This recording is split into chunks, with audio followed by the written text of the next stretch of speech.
In 2014, EXO was a dominant force in K-pop, the K-pop kings of the early to mid-2010s, and a group in just 2 years became SM Entertainment's hottest group and a group that amassed millions of fans. But that year would also mark one of the most important events in modern K-pop history. Debuting in 2012, it's not an understatement to say that EXO's rise to prominence was insane. Out of all the boy groups that I've covered in Seoul in the 2010s, there's only 2 other groups outside of EXO that rose to dominance in such a short time: VAP and of course BTS. By 2013, EXO became a household name in Korea, producing hits such as Wolf and the ever-present Growl.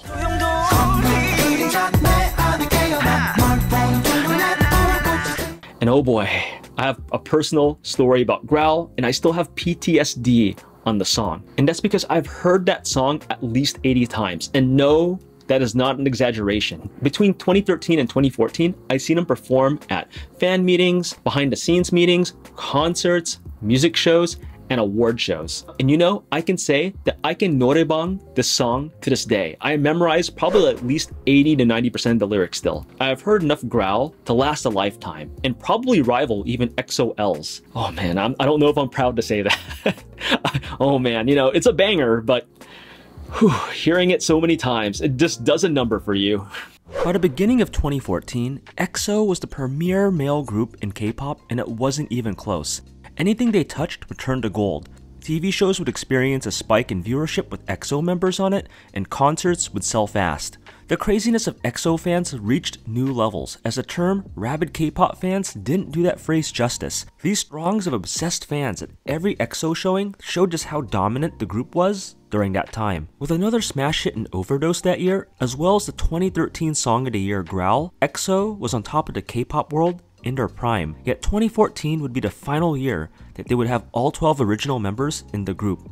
By this time, there were rumblings of unhappiness and dissent among the group. Chinese-Canadian member Kris would be the first to make his exit. When Kris announced that he would leave the group, this was the shot heard around the K-pop world. EXO-Ls, or fans of the group, were shocked, as SM Entertainment would try to keep Kris. Yet it wasn't just the fans of the group that were shocked. The other EXO members themselves were stunned. Kris would officially file a lawsuit against SM Entertainment, citing unfair profit splitting or being underpaid, little freedom, being treated solely as an expendable product, and being treated less than a Chinese member than their Korean counterparts. He would also later admit after his EXO days that he wanted to go solo and pursue hip-hop. The timing couldn't have been worse for SM Entertainment and EXO as a group. EXO was at the height of their popularity at the time. Kris's lawsuit also happened around the same time that EXO was preparing for the EXOPlanet 1's Asia tour, as the tour would start 9 days later. SM in turn would remove any of Kris's merchandise as well as him being on posters to show the remaining 11 EXO members. The group would have to change their choreography for 11 members just days before the concert. From here, there was no turning back for either Kris or SM.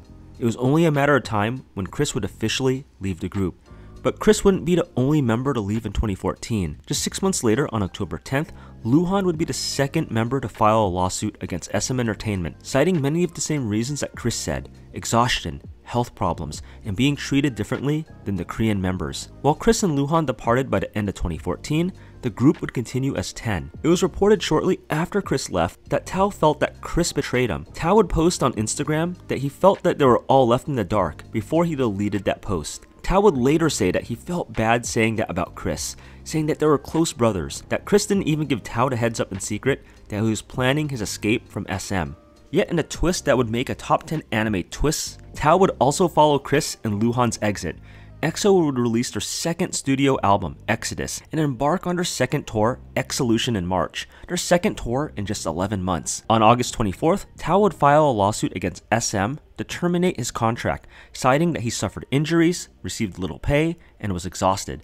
Tao's father would also double down on this, commenting on Weibo on wanting his son to come back to China because he felt SM was overworking his son and didn't have future goals for him. Fans were rightly worried that Tao would be the third member to leave, and they were right. Since EXO was in the middle of promoting new songs, their choreography would be changed to now 9 members, saying things such as SM didn't respect us at all, and they control our schedules unilaterally, and that we had economic difficulties despite doing much work for the label. The 3 members had their health problems and were exhausted beyond belief. And you know, their statements would also line up to my experiences when covering EXO during that time. I remember back in 2013 and 2014, their faces when they were performing song after song 3 to 5 times a week. SM Entertainment really took full advantage of their popularity, riding that wave and just making them work a lot.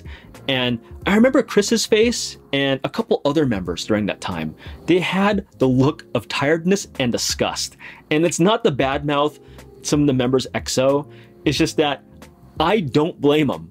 When you work anywhere from 3 to 5 times a week doing the same song and dance, especially for Growl, you're gonna get tired. You're gonna be underappreciated. You're gonna feel like you have no life, you have no freedom, and then you're just being run ragged to the ground, which they were. I really feel horrible for EXO. So while EXO would be smashing music sales records and taking the company by storm with Growl, the members were becoming increasingly unhappy. The days would blur together as the members would drag themselves through exhaustion and injury to perform Growl for the 86th time. And those poor working conditions would reach a boiling point in 2014. Now, many EXO-Ls thought that EXO should have stayed as one, as the 12 members, as OT12. And I don't blame these fans, because EXO during 2014 was the top K-pop group. I have no reservations of saying that. As a person that covered them firsthand, I experienced EXO mania like no other. It feels at first glance that they were ruining such an opportunity to be part of the biggest K-pop group at the time when K-pop was booming. But you know, in the end, I don't blame them. And in fact, I would say that those three are smart in leaving the group. Yes, even during the peak of EXO. And here's why. The biggest reason of all is that they had massive appeal and potential to break out in China. Because that opportunity would be debuting as a Chinese entertainer with a much better payout as a soloist, more exposure from more than 1.3 billion people, immense advertising opportunities, and best of all, being free from the SM contract. Rather than split group profits 12 ways for each member, by being a soloist, there would be no split profits, meaning they can keep a lot more of their earnings. If you can compare this to our everyday normal jobs, if you were offered a job that was in every way superior to your current job, better boss, better location, better hours, more freedom,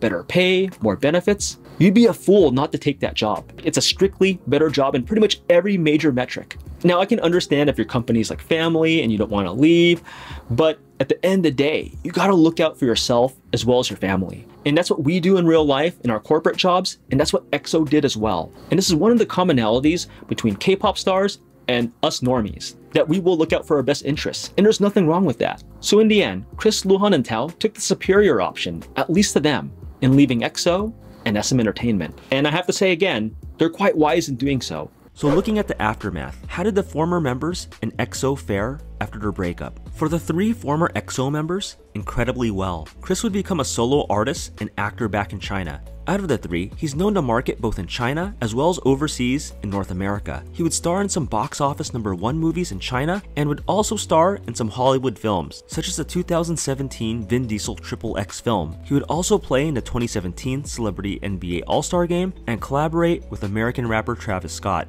Back in China, he would show his popularity by releasing a single called Big Bowl, Thick Noodle.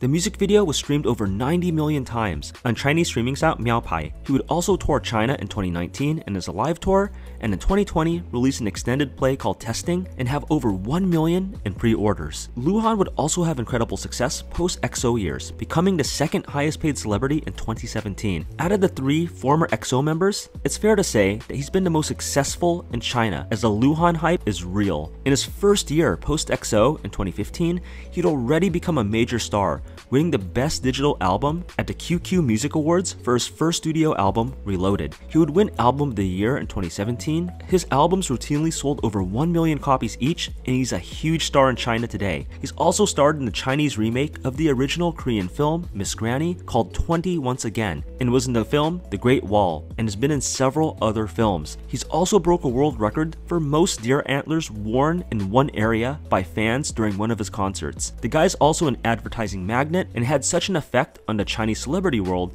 that he's known to have spawned a new term, the Luhan effect, a trend that influences to buy products that just has Luhan on it. That Luhan effect would also carry in to his personal life, as Chinese fans constantly kept tabs on him. When he announced that he had a new girlfriend, Guang Xiaotong, in 2017, it crashed the Sina Weibo servers from the flood of traffic. As for Tao, he would rebrand in the Chinese entertainment world, and like Luhan, would be huge in China. He would win the most influential male singer in 2016 at the Mao Pai Awards, and much like the other former EXO members, he would also go into the acting world, such as basically playing himself as a Chinese pop star in the romantic drama movie The Brightest Star in the Sky. And this guy would diversify like crazy, advertising and being a brand ambassador to companies such as Skechers, Baidu, Hershey's, and KFC in China. He would also lend his face in the beauty store Sephora, and he would also get into gaming by sponsoring MMORPGs. Zitao would also start his own agency called L-Tao Entertainment, as well as have his own comic where the superhero is named Zitao Man and the superpower is singing C-pop to the masses. And no, I kid you not, this is real.